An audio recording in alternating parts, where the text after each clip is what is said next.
Now, the left, blinded by their dogmatic attachment to abortion, can't see that Americans don't want what they're selling. If AOC really wanted to be edgy, she'd couple her love of creation and all things green with a love of life and defending the most defenseless. And that's the angle. Here now, Dinesh D'Souza, conservative author and filmmaker, and Kelly Hyman, a social justice attorney. Dinesh, let's start with you. There's something strange here going on with today's Democrats, because one of their radical members proposes something which most people think is absolutely insane, and yet then they all rush in to get behind it and to state it as their actual opinion. So what's going on here? Well, this may seem like a radical turn in the Democratic Party, but it's actually anchored in the deep history of progressivism and the early 20th century Democrats. Of course, in the early 20th century, it wasn't abortion. But the two issues that progressives were very fascinated by, one was forced sterilization, and the other was forced euthanasia, basically killing.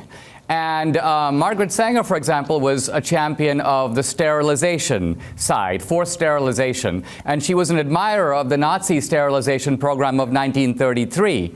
Now, the Nazi euthanasia program of 1935 was also directly lifted from blueprints supplied by American progressives. So this is the actual deep, dark history of the Democratic Party. It's been kind of papered over by progressive historiography, but it's all coming back in a nightmarish fashion.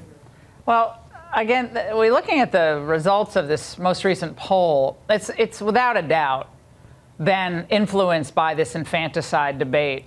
I get why, Planned Parenthood wants to keep the money coming in, but Dinesh, this is not what it was supposed to be about. Hillary nodded her head during that debate when Donald Trump said, "You want to rip the baby up after the baby's viable."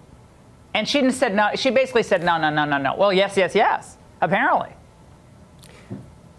Going back to the 1960s, I think it was the feminist Shulamit Firestone who said the fetus is an uninvited guest. I think this is the heart of the debate, because as long as the fetus is considered an extension of the woman's body, the argument is the woman should have every right to dispose of it as she sees fit. But the important thing is that even in Roe v. Wade and the early abortion decisions, the Supreme Court acknowledged that this issue of viability, the argument shifts the moment that the fetus can live outside the womb. Of course, the fetus is still dependent on the mother, but a 2-year-old is also dependent on the mother. So viability was a critical reasoning pivot of the early abortion decisions, and it seems like that's gone out the window. And the basic idea now is that even if the fetus is viable outside the womb, if we feel like killing it, we should be able to do that.